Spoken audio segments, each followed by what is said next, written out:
வெடிக்குது கடலை நரை வந்த பிறகே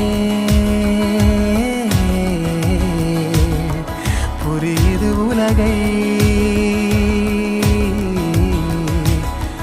நேற்றின் இன்பங்கள் யாவும் கூடியே